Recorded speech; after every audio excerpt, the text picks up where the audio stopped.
actually going to make this a little bit longer than the last one, and then fit it, and then cut it down as we need it.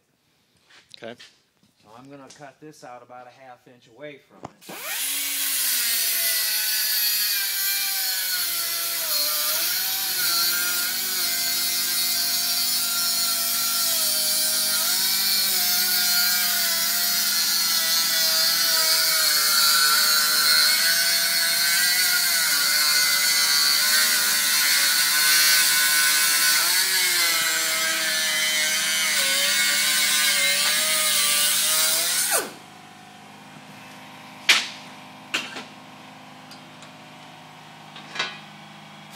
And there you see that elliptical hole is almost exactly like the other one.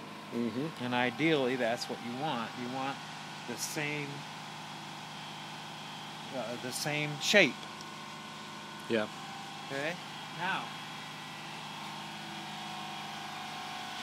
if you look at this,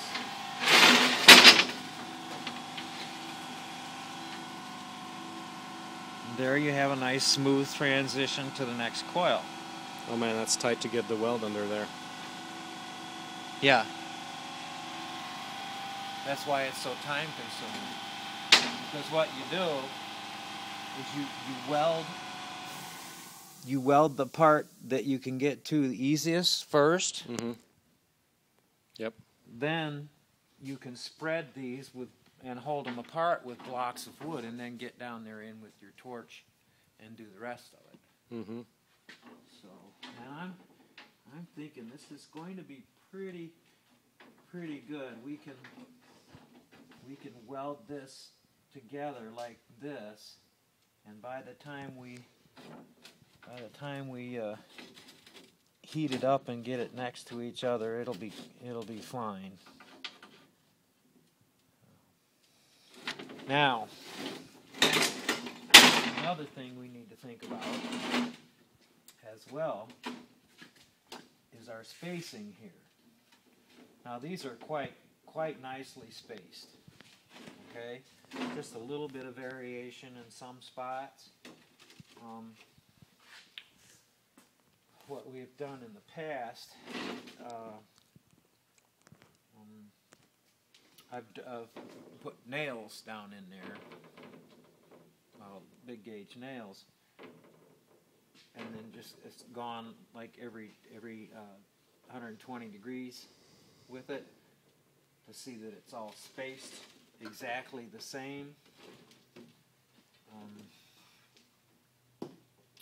And then put rods in here and tack welded it with the MIG welder, just so that it holds that shape. But I don't think we need to do that with these. Probably all we need is just a rod with tack weld here and here.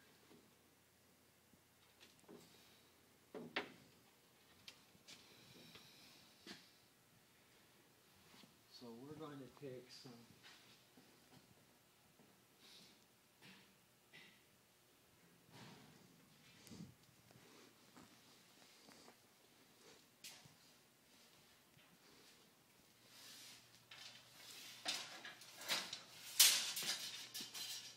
take some rod here, and this is just, I think this is 1/4 inch,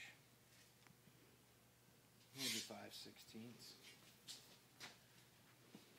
It's a good little supply of shafts and rods here.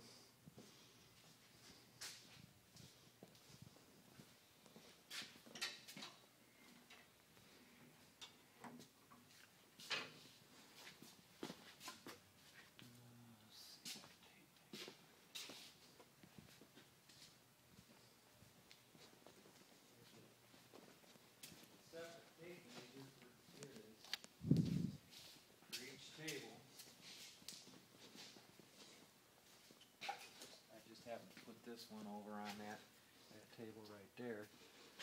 So we've got about 5 3/4, 6 inches. So Are helical coils easier to weld together?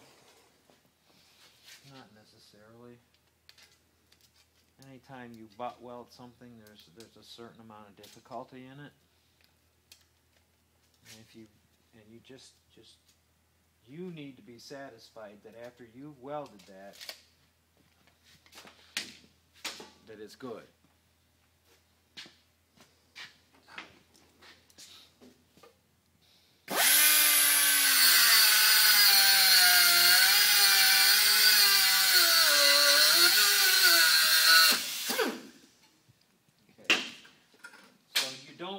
These coils to lay right on top of each other, so you put these in here. And this is a little larger diameter than we normally use, but that's because we're using a liquid fuel to burn at a high rate. And you're going to be using a wood fuel at a little bit lower rate of burn. And as long as you get a clean burn, you won't have any problem with these coils carboning up. Mm-hmm. That's why you have a combustion chamber, so that you can burn all your smoke first. Is that a quarter or 5/16? It's like quarter. Okay. No, more like 5/16. Yeah, it's 5/16. 5/16. And that's okay. So what we're going to do is we're just going to take 3 of these, and we're going to tack them here to these coils.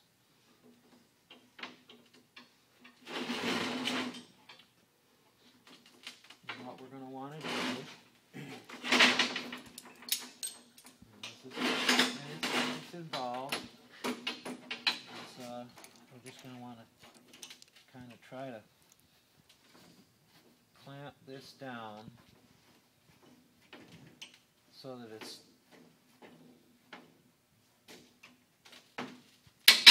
fairly flat. Doesn't have to be perfect, but we want a fairly flat surface. So these will come back up, which is fine. So we're gonna tack it here and here, and we're gonna let that center do what it wants to do for now.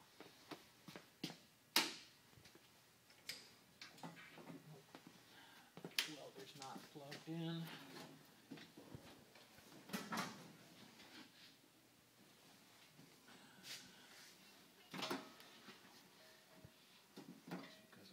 The other day, I moved it. Okay, good here, there.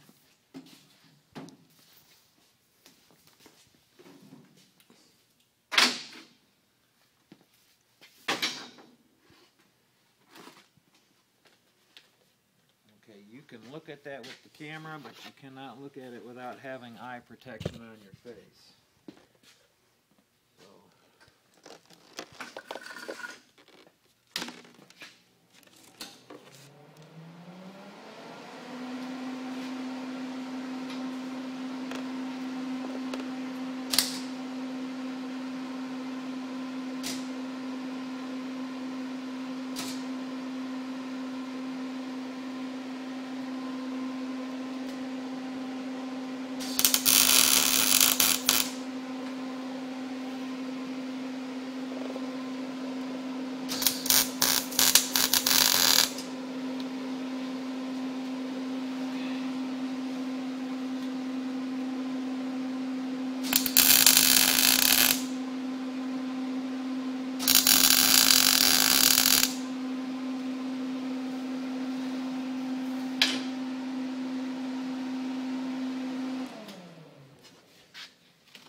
We want to be able to bend and form this however we can. So we're going to leave this alone, and then we're just going to put our spacer on these 6 coils here. Mm-hmm. Okay, so you've got 6 there, 6 here, and then you'll have 6 here,